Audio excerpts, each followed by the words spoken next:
Si pemuda hanya tidak sengaja menekan remote control di depan Anda. Tanpa disangka, tiba-tiba menghasilkan arus listrik yang kuat. Seluruh dunia seakan-akan dihentikan seperti ditekan tombol pause. Berhenti beroperasi.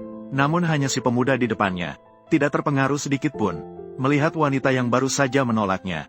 Yang baru saja menolaknya dalam wawancara. Pemuda tiba-tiba memiliki pikiran untuk mempermainkan. Kemudian dia memanfaatkan berhenti waktu, melepaskan mantel wanita itu. Setelah selesai, dia menemui dua pewawancara lainnya, membuka botol orang pertama, dan membuat posisi miring. Kemudian dia menggoda dengan kasar pria gemuk di sebelahku, bahkan menarik keluar lidahnya, berpura-pura akan menggigit. Setelah melakukan semua itu, pemuda kembali menekan tombol start. Dan pada saat itu si pemuda sudah kembali dengan percaya diri. 1 detik kemudian, tidak pernah terpikir. Saat dia baru saja duduk, dia tahu dari berita. Gedung besar tempat dia baru saja wawancara. Terjadi ledakan besar. Cepat pergi. Itu orang berbaju hitam yang lewat di dekatnya. Melihat sampai di sini, pemuda itu segera menekan remote control di tangannya. Tidak pernah terpikir dia akan secara tidak sengaja menekan tombol mundur. 1 detik lagi, dia tiba-tiba kembali ke ruang sebelum wawancara. Astaga, bagaimana aku kembali ke waktu ini lagi? Tempat ini hampir meledak. Cepatlah. Tempat ini hampir meledak. Setelah ledakan, dia sedang mengatakan apa?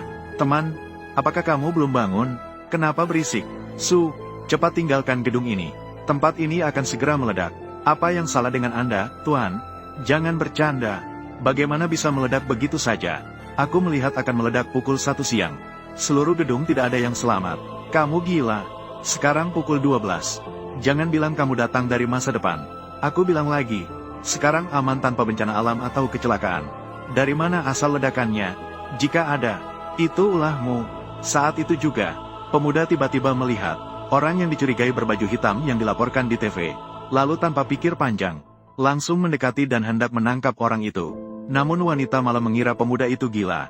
Tidak hanya memanggil beberapa petugas keamanan untuk mengendalikan pemuda itu, dia merebut remote dari tangannya.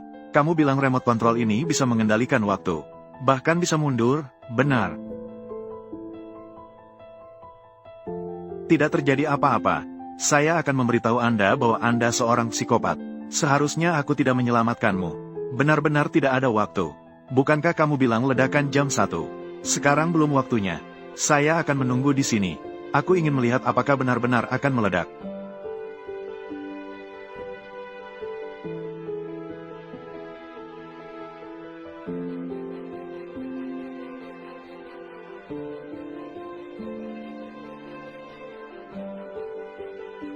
Tidak mungkin, sudahlah. Sudah cukup berisikah? Penjaga keamanan mengantarnya keluar. Keluarlah sebentar. Jangan datang ke sini. Jangan lari. Hei, cepatlah berjalan. Kamu gila. Jika kamu terus begini, aku akan melaporkanmu. Benar-benar akan meledak. Kamu percaya padaku. Kamu bilang akan meledak pukul 1 kan? Sekarang sudah meledak. Apakah jam perusahaan kalian tidak akurat?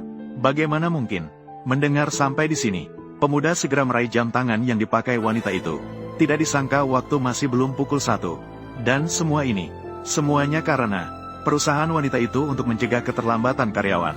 Maka dengan sengaja mengatur jam perusahaan.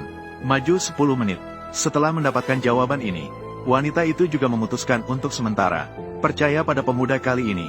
Asisten Liu segera mengatur evakuasi personel. Mengapa? Tuan Su, jangan tanya lagi. Ini adalah perintah. Baiklah, Tuan Su, cepat-cepat.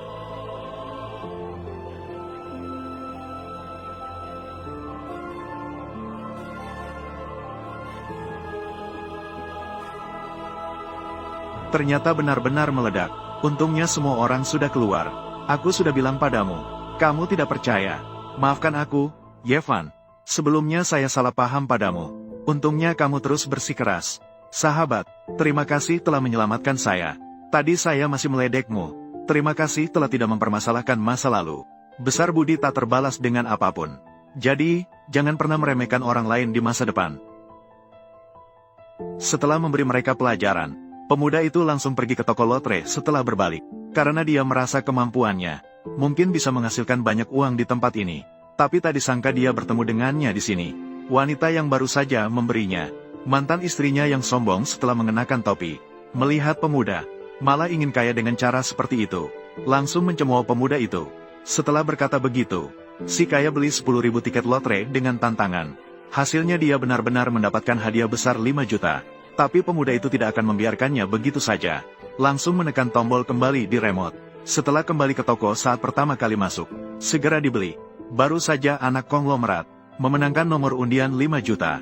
Nomor ini 100 tiket. Wah, beli lotre ya? Itu kamu lagi. Kamu penggemar. Kenapa kamu masih sama seperti dulu? Sampah. Menang lotre seperti ini. Mimpi besar di musim semi, lucu kan? Maaf, aku menang undian. Bagaimana mungkin? Bawa kemari.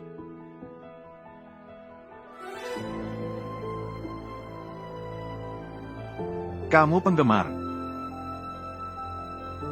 Bos Su, kenapa kamu datang? Aku sengaja datang mencarimu. Mari kita bicara di mobil. Ledakan di Su Corporation belum datang. Harus berterima kasih padamu. Tidak apa-apa, hal kecil. Lagi pula, begitu banyak nyawa. Aku tidak bisa melihat mereka mati begitu saja. Tapi tentang remote yang kamu sebutkan, apakah benar memiliki efek memutar balik waktu? Ya, sebelumnya aku juga tidak percaya. Namun kemudian terjadi terlalu banyak hal. Aku harus percaya. Kapan kamu menemukan remote ini memiliki efek ajaib seperti itu? Waktu aku bercanda denganmu. Saat aku kembali ke masa lalu, kamu menggoda saya di kamar mandi. Saya tidak sengaja menekan tombol jeda. Menggoda kamu sebentar. Ya, saya salah dalam hal sebelumnya. Saya minta maaf padamu. Tidak apa-apa, saya tidak mempermasalahkannya. Apakah kamu punya pacar? Tidak bisa, tidak bisa. Dia adalah CEO dari keluarga Su. Saya hanyalah seorang pria biasa. Ya, mantan istri saya kabur dengan orang lain. Kamu adalah orang baik. Meninggalkanmu adalah kerugiannya. Baiklah, jangan bicara tentang itu lagi. Terima kasih, saya mengerti. Tidak ada urusan lain, aku pulang dulu. Ya.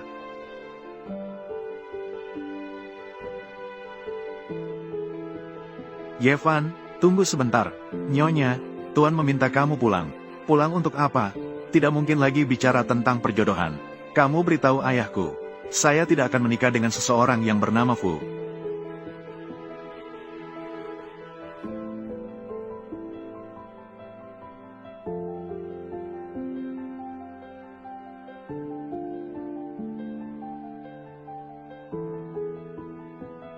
Suyan, mengapa kamu ada di rumahku? Kamu sudah pulang. Aku sudah lama menunggumu. Mengapa kamu baru pulang? Kamu minum? Ya, sedikit. Mengapa kamu minum? Perusahaan keluarga kami. Baru-baru ini ada masalah dengan dana. Ayahku ingin saya menjodohkan dengan Tuan Muda Fu. Kenapa kamu datang ke rumahku? Apakah kamu bodoh? Apakah saya tidak jelas? Aku suka padamu. Tapi kita juga belum lama kenal. Apa yang kamu sukai dariku? Suka itu suka. Tidak ada alasan. Siapa? Sudah datang. Siapa yang datang begitu malam? Kamu Yevan, kan? Ikutlah bersama kami. Siapa kalian? Ayo pergi. Pergi kemana? Ayo pergi. Ayo pergi. Biarkan aku pergi. Ayo pergi. Jangan bergerak. Biarkan aku pergi. Ayo pergi. Kamu siapa? Saya Ayah Suyan. Kamu adalah Ayah Suyan? Lalu mengapa kamu mengikatku di sini? Yevan, saya sudah mendengar tentangmu sebelumnya. Beberapa waktu yang lalu, kamu yang memberi peringatan tentang bom di grup Su, kan? Sehingga menghindari korban jiwa. Juga menghindari kerugian finansial yang lebih besar bagi grup Su. Mencegah kerugian finansial yang lebih besar. Jadi kamu membalas budi dengan kejahatan, kan? Sejak ledakan terakhir, pasar saham dan grup terluka parah. Sekarang bahkan sulit untuk mengalihkan dana. Saat ini hanya dengan menikah dengan keluarga Fu dapat menyelamatkan krisis Su. Keluarga Fu berjanji selama Yan Yan menikah akan membantu Su mengamankan penawaran dari grup Tianhai. Rantai keuangan Su akan berputar kembali. Tapi apa hubungannya dengan saya? Kamu dan Yan Yan sangat dekat. Keluarga Fu sangat mengerti. Harus meredakan kemarahan keluarga Fu. Saya hanya bisa mulai dari kamu. Laut ini adalah tempat terbaik bagimu. Kamu tidak akan membuatku tenggelam di laut. Biarkan aku pergi. Biarkan aku pergi. Biarkan aku pergi. Ayah. Aku hamil anaknya. Apa yang kamu katakan? Kamu bodoh. Kamu semua masih diam saja melakukan apa? Cepat selamatkan orang itu untukku.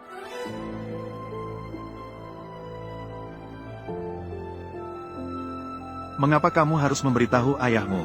Hamil anakku. Kamu bodoh ya? Jika saya tidak mengatakan begitu, bagaimana saya bisa menyelamatkanmu? Apakah kamu benar-benar menyukaiku? Mengapa kamu kembali bertanya padaku hal ini? Saya hanyalah seorang pecundang. Beberapa hari yang lalu perusahaan meledak. Bagaimana bisa kamu menyukai saya? Bahwa ini bisa memutar balik waktu. Tapi untuk benar-benar menghilangkannya, bencana ini memerlukan bantuan orang berbudi. Ini saat saya berusia 24 tahun. Diberikan oleh master kepada saya. Rahasia tak boleh terbongkar. Dapat menjaga keselamatan kita. Tuan, apakah ada cara untuk memecahkannya? Bahwa ini dapat menjaga keselamatan. Tapi untuk benar-benar mengatasi, dibutuhkan bantuan orang berpengaruh. Pergi kemana? Mencari orang berbudi. Rahasia tak boleh terbongkar. Jika takdir mempertemukan. Beberapa hari yang lalu perusahaan meledak. Berkatmu, kamu menyelamatkan saya. Kalau tidak, aku hampir mati. Jadi, bencana saat kamu berusia 24 tahun. Bukankah sudah dilewati? Aku pikir sudah dilewati. Tapi beberapa hari yang lalu, aku hampir tertimpa yang jatuh dari lantai atas. Pot bunga itu mengenai. Kemudian saya menemukan retakan di patung Buddha ini. Ada celah di dalamnya. Lalu bagaimana? Bagaimana menemukan orang berbudi kamu? Saya sudah menemukannya. Sudah ditemukan. Kamu yang menyelamatkan saya saat perusahaan meledak sebelumnya. Kemudian kamu memiliki kemampuan mengendalikan waktu lagi. Jadi begitulah. Aku yakin kamu adalah orang penting bagiku. Jadi kamu menyukai aku karena itu. Tidak sepenuhnya. Karena kamu orang yang baik. Jadi, bisakah kamu bersamaku? Meskipun aku adalah orang penting bagimu, kamu tidak perlu seperti itu. Bukan, Anda salah paham. Maksudku, bisakah kamu tinggal bersamaku? Jadi kamu bisa mundur waktu dan menyelamatkanku jika aku dalam bahaya. Maka kamu bisa mundur waktu dan menyelamatkanku. Tentu saja bisa. Tapi apa untungnya bagiku? Kamu ingin apa sebagai untungnya?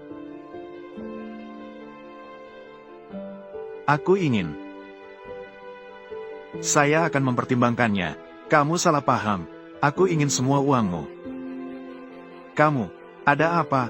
Kecewa. Aku tidak begitu. Bukankah itu hanya uang? Aku bisa memberikanmu. Kamu benar-benar akan memberikan. Lagi pula perusahaan tidak akan mendapatkan tender dari Tianhai. Dengan kehadiranku, Su Group tidak akan bangkrut. Selamat siang, Tuan. Maaf, apakah Anda membawa undangan? Undangan? Ya, saya adalah perwakilan dari grup Su. Maaf, kami tidak memiliki undangan di sini. Tidak boleh masuk ke ruang acara. Bukankah Su Group hampir bangkrut? Mengapa masih ikut lelang? Mungkin ingin berjuang terakhir. Siapa tahu keberuntungan datang. Mendapatkan kontrak lelang. Maka tidak akan bangkrut. Aku akan membantu Susi mendapatkan kontrak lelang. Sikapnya tidak terlalu baik. Kemampuannya sebenarnya tidak kecil. Lalu kenapa kamu tidak masuk? Aku beritahu kamu. Lelang kali ini, keluarga Bai pasti akan menang. Keluarga Su sebaiknya pulang dan bersiap-siap. Umumkan kebangkrutan. Aku memberitahumu nih. Kali ini kita membicarakan proyek bernilai miliaran. Bukan kau tukang minta-minta seperti ini. Tempat yang seharusnya. Astaga, undangan. Lupa bawa, bagaimana ini? Apakah Bai Suang juga perlu undangan? Wajahku inilah undangannya. Oh, itu Pak Bai. Anda tidak perlu undangan. Anda bisa langsung masuk ke ruang pertemuan. Lihatlah, tempat yang tidak bisa diakses oleh keluarga Su. Aku dengan mudah masuk. Kamu adalah orang yang disebut oleh Su Zong, ahli yang bisa menangani lelang. Apakah dia pengemis? Bagaimana? Punya pendapat? Biarkan saja. Ikutlah bersama kami. Lagi pula kita hanya ikut-ikutan. Ayo pergi. Maksudnya apa? Bukankah kita datang untuk tender? Lelang kali ini, keluarga Bai sudah hampir pasti menang. Berusaha sekeras apapun juga sia-sia.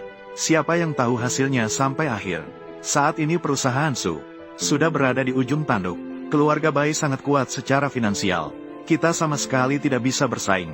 meskipun tidak tahu apa yang dipikirkan Bos Su, mengapa harus meminta kamu datang, namun sebenarnya hasilnya sudah ditentukan. Jika saya bisa melihat dokumen tender dari keluarga Bai, nanti kita akan melakukannya seperti ini. Oke. Hei, ini bukan orang Su. Bahkan kalian pun tidak bisa masuk. Apakah pengemis? Sungguh kebetulan. Bertemu lagi. Datang pada saat ini.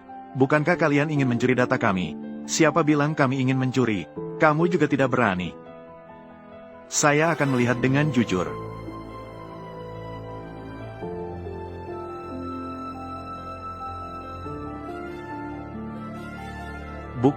Bukan pula itu.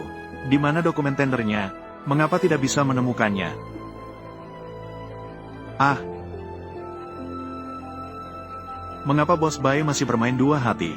Tidak terlalu baik seperti ini. Persyaratan yang diajukan oleh Bai benar-benar bagus, memang kaya raya. Aku harus segera pulang. Semuanya, setelah kami mengevaluasi perusahaan-perusahaan, penilaian proposal penawaran, saya nyatakan, pemenang lelang kali ini adalah Grup Su. Sial, lagi-lagi ada kecurangan. Grup Su, aku tidak salah dengarkan. Kita menang lelang. Mengapa jadi Su? Seharusnya baik kan? Pasti ada kecurangan. Bukannya Su hampir bangkrut. Bagaimana bisa menang lelang? Riasan Bos Bai sangat unik. Kamu ini masih punya sedikit kemampuan. Semakin tampan jika dilihat seperti ini. Ini adalah alamat rumahku. Kalau ada waktu, bisa datang menemuiku. Su, kita kalah dari Su. Grup Tianhai juga bingung. Bagaimana bisa terpikir? Bagaimana bisa Su, perusahaan yang hampir bangkrut? Pasti ada hantu di sini. Apakah dia baru saja datang? Pria dan wanita ini pergi memeriksanya. Cepat, cari tahu untukku. Baiklah, aku belum pernah kalah seperti ini sebelumnya. Halo, asisten. Tunggu sebentar, kamu pergi dulu. Aku pergi ke toilet sebentar.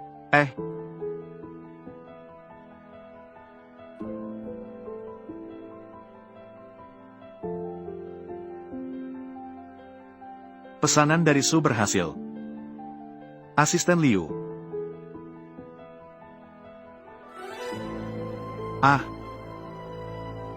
Halo, ada apa? Su telah tertabrak dan meninggal.